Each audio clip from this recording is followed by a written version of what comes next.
Hello. In this video I want to talk about free spells in Cube. This is sort of a companion video to my previous one where I talked about cards that have Storm and are looking to multi-spell. So they kind of go hand in hand. And on this page I've got a couple more examples. These are cards that weren't in my previous video. And they give you a taste for all the various types of effects that you might want to multi-spell with. So we have Flurry here with Core Steel Cutter. This is a relatively new mechanic, at least in terms of being a keyword, so we can expect more of that going forward. Then we have Glimpse of Nature, Gutter Snipe, Jeskai Ascendancy, and Sigh, which are all different flavors of triggered casts. You can see that they care about pretty much every type of card, creatures, instant sorceries, non-creatures, artifacts, and so on. There's also enchantment ones, and so you could pick any flavor you want for your cube. Also worth noting, Glimpse of Nature says whenever you play a creature spell. That's just old rules text that's been updated to say cast. It's good to be aware of that kind of thing in your cube because you'll be aware of it, but maybe someone who's drafting, maybe who isn't as familiar with Magic, might not realize that if they cheat a creature into play, they might not have cast it, and they might not get a trigger from Glimpse of Nature. But that's sort of a different topic for a different time. And then I grabbed another Storm card here, Mind's Desire. So these are other types of cards that want free spells, just because they get more triggers. But let's dive into the free spells themselves and see why you might want to run some of them. So this is a selection of cards that I either don't run or I run different versions of them. Here we have Snuff Out. This is just a premium classic black removal spell. There's a whole cycle of these. Well, maybe cycle's not the right word. There's a whole group of these. If you control a certain land, you can cast it for free. This is really the only one that's made waves in Cube, but as you can see, it's pretty strong. Free removal for a non-black creature at instant speed. I mean, you really can't beat that. If you're ranking all the removal spells by power level, the mono black ones, this has to be at the top of the list, or fighting with something else to be at the top. And then we have another removal spell, Solitude. This is kind of the member I chose from the Modern Horizon 2 Evoke cycle. They're all strong enough to make your cube if you want to play with the whole cycle, if you want to split it up, whatever you want to do. These are all great. They have an evoke ability where you can exile a card from your hand and cast it for free. And they open up a whole other set of possibilities. You could flicker them at instant speed, you can sacrifice them at instant speed. Since they're going to go away anyway, you might as well figure out another way to get value from them. So these are absolutely strong enough to make even the most powerful of cubes. Then we have Pentad Prism. This is kind of a blurring the lines free spell, but if you cast it with two different colors of mana that turn, you can then remove those charge counters and get your mana back. So this is kind of a pseudo ritual, if you will. I will be talking about actual rituals next. I just kind of grabbed this group of cards because I'm not going to be showing them with the rest of the slides here. But this one's kind of a squint in your eyes and you can tell yourself it's free. Then over here we have Slickshot Show Off, maybe the best card that has Plot. Plot is another mechanic that you can kind of make a down payment with, and it can be free later. So you can set up a turn to multi-spell or storm off with cards like this. And interestingly enough, Slickshot Show Off himself says whenever you cast a non-creature spell, he gets +2/0. So he's kind of working from both ends of the spectrum. So if you're working towards either or both of those types of cards in your cube, he's a strong one to consider. Then over here we have Dream Halls. This one is kind of out there. But for both players, they could discard a card that shares a color with it and cast it for free. So you could discard your Birds of Paradise and cast your Vaultborn Tyrant, or any number of crazy things. Just be aware that that you're benefiting your opponent too. So if you pass to them, you might regret it. But this one's definitely a build around too. It's one of my favorite types of cards in Cube as a single card build around. So it's something to consider. Just know what you're getting into if you go that route. Alright, and then on to the more traditional types of free spells here. I've kind of grouped these up. I've got rituals here. So you've got Dark Ritual in the middle there.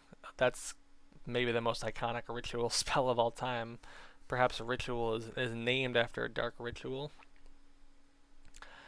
And then Manamorphose on the bottom here refunds the mana. So it doesn't gain mana, but it does replace itself.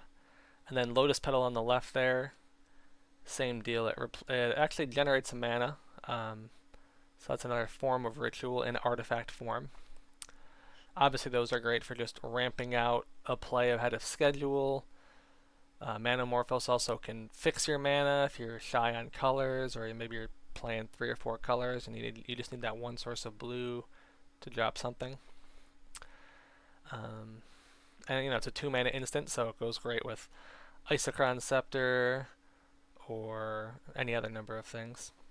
And Grim Monolith is maybe another one of the squint your eyes and call it a ritual. It's only a ritual if you use it, if you cast it that turn and then tap it for 3, but it will give you 1 extra mana that turn.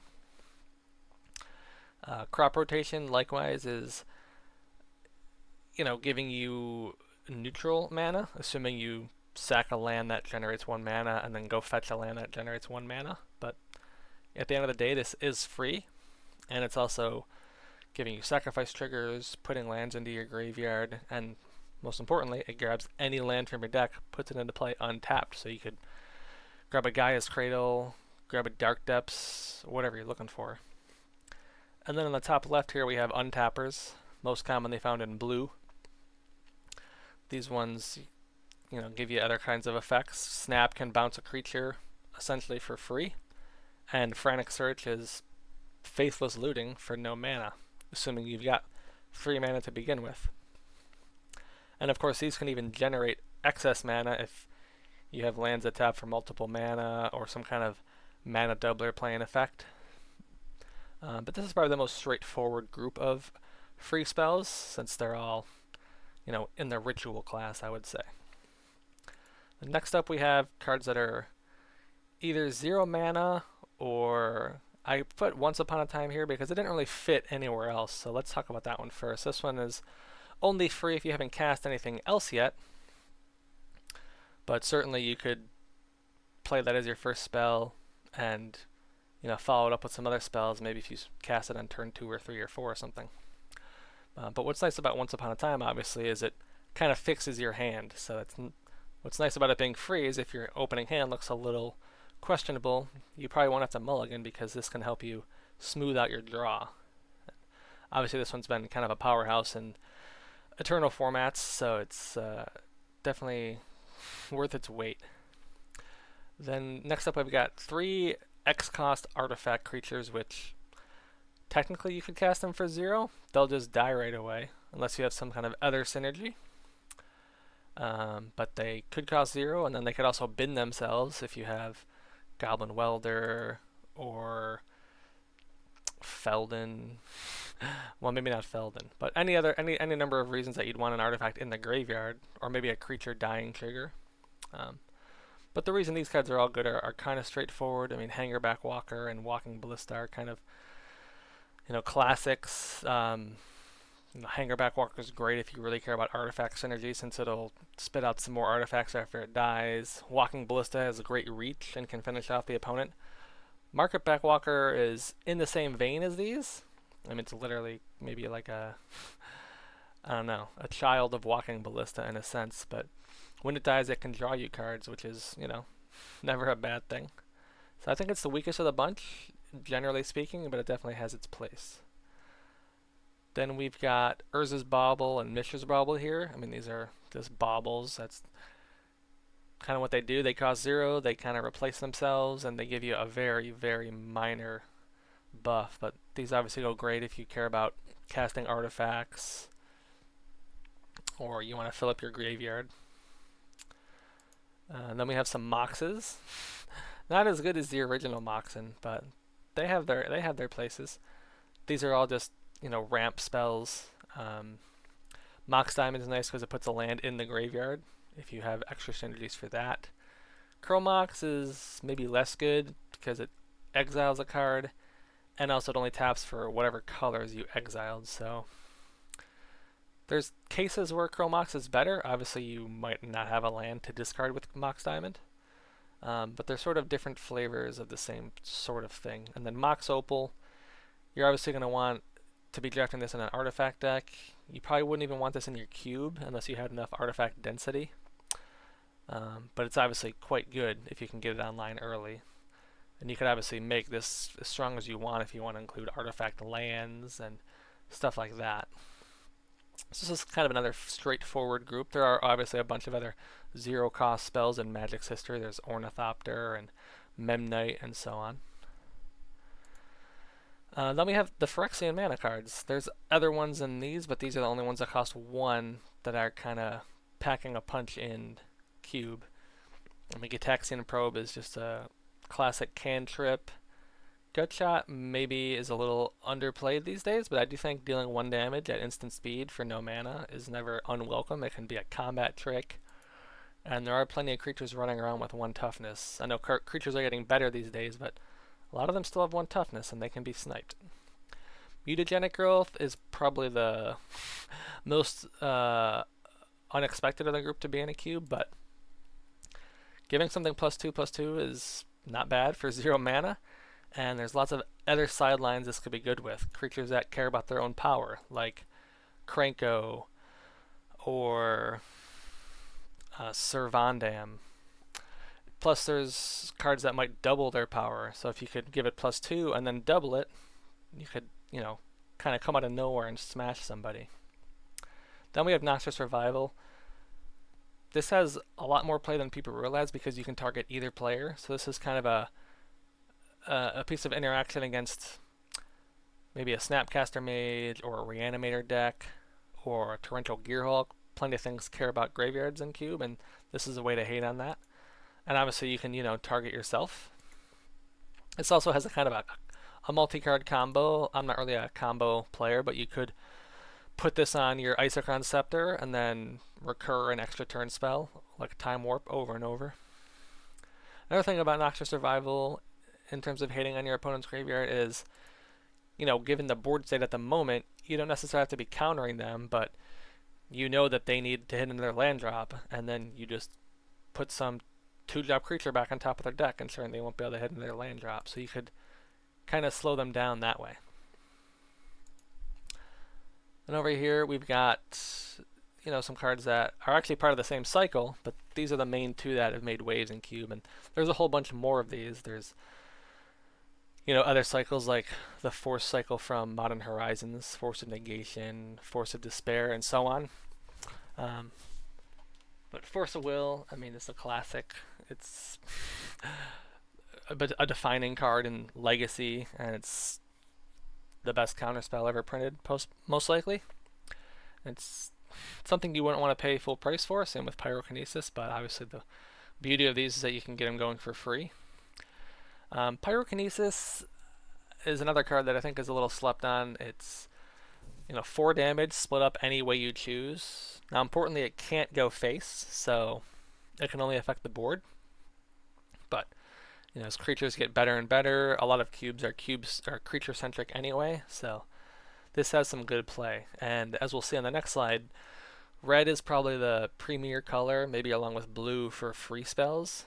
So this kind of goes in conjunction with those other cards to kind of make an archetype on itself if you want. So here we have a group of cards where you need something on the board to make them free. Now I want to start with Cabal Therapy and Lava Dart because they're not free the first time you cast them, but if you get them in your graveyard somehow, then they become free. Cabal Therapy, you sack a creature, or Lava Dart, you sack a mountain. You notice a lot of these red cards have that theme where you sack a mountain, but we'll get to those. So Lava Dart, I mean, this is kind of the same story as Gutshot. It's, you know, it's 1 damage that could finish off a creature. And also Lava Dart, you could activate it twice in 1 turn for 1 mana. You can cast it for 1 and then sack a mountain and do it again. So it's got a lot of flexibility. And then Cabal Therapy, is especially strong if you have other cards that look at their hand. Obviously, there's Inquisition of Kozilek, Thoughtseize, plus lots of blue cards can bounce things back to your opponent's hand, or Gitaxian Probe, which we saw earlier. And this is especially good with creatures that generate tokens when you cast a sorcery or a non-creature spell, like Young Pyromancer or Third Path Iconoclast. So you could potentially rip 2 cards out of their hand.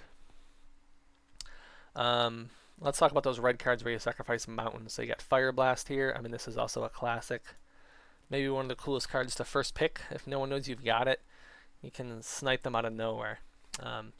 4 damage to a creature or a player for 2 mountains. I mean, you don't need any lands if they're dead. So you might as well sack them and finish them off. Then we have Mind Collapse over here.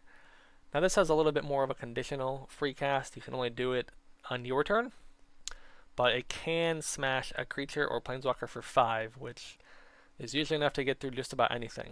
I mean, Shieldred, or pretty much any 4-drop or smaller. Even some of the bigger creatures only have 5 toughness. So this is a good way to clear the road for combat. Then we have Flare of Duplication. This is a whole cycle, but the other ones don't seem to have as much staying power. And you would think the black one would be good, but it just, given how many powerful options exist for black removal, the black flare doesn't really, do a lot for most people. But anyway, Flare of Duplication. We've seen fork and reverberate effects a lot in Magic, but this is probably the most interesting one because it can be cast for free. And notably, you can cast it with its buddy here, Fire Blast, and sack some mountains and cast Fire Blast, and then sack a creature and do 4 more. So you could potentially smash for 8 damage and instant speed to the face. That'll win some games. Now, what's nice about this is you can obviously counter your opponent's spell if they're trying to counter whatever you're doing, or they're just so I guess it'd be more protection for your own spell. Or if your opponent's casting something that seems pretty good, like a big, let's say a Treasure Cruise, and you want 3 cards, you can have them. So this is just very flexible. Note that it's a non-token creature, so you've got to have an actual card to sacrifice, not just a token. Then there's Daze, and this is another classic counter spell with Force of Will. It doesn't really need an introduction, but it does only counter if they can't pay the 1, so you got to be careful on when you deploy this one. Then on the bottom here we have Hogak, which you might not think is free, but then you realize it is. Especially since it literally says you can't spend mana to cast this spell. So obviously you need a couple creatures on the board that are either green or black to tap, along with probably some cards in your graveyard for Delve. Now what I like about Hogak is he's also just a big fatty that you can reanimate, or you can natural order into him. There's lots of ways to get him into play without paying for him. So I think he's got a lot more play in Cube than people will give him credit for. And then finally we've got a couple cards that are another kind of version of you got to squint your eyes and they're free, or they're only free in a certain way. So we've got some expertise. This is a whole cycle. These are the only 2 that I run, but they make the next card you cast free, but there is a limitation on the mana value. But it is still kind of generating mana, so it's SRAM's expertise is only 1 mana, but it makes your next spell free. And what's great about these is they get around the mana types that you might need. So you might be stuck on your colors, and you can still get a 3 or a 4-drop into play because these get around that. And SRAM's expertise is especially good with Sage of the Skies. You cast this, then you cast your Sage of the Skies, and suddenly you've got 2/2/3 flyers with lifelink. And Brawl's expertise, bouncing 3 creatures or artifacts is essentially a one-sided board wipe in most circumstances. Plus the free cast after that. Then we have Bolas' Citadel, and this card just has a lot of play. You could tinker for it, you could also try to ritual it out, and this just creates a lot of different scenarios where you can go off with it. Obviously it's great with Sensei's Divining Top. Whether you run that or not, this card has a lot of play. Obviously fetch lands make this better if you need to shuffle away a land on top. And you can, use your life as a resource, which we all know is quite valuable. And the bottom mode is not irrelevant either. I mean, if any color is going to have 10 non-land permanents to sack, it's going to be black. So that's all I had for today. I might have missed some, but I'm sure I did, given how many different ways cards can be cast for free in Magic. There's also Cascade, I guess, but that'd probably be similar to the expertise cycle where you have to pay some mana and you're losing mana ultimately. But yeah, let me know what you think. I'd love to hear your thoughts, and I hope you enjoyed the video.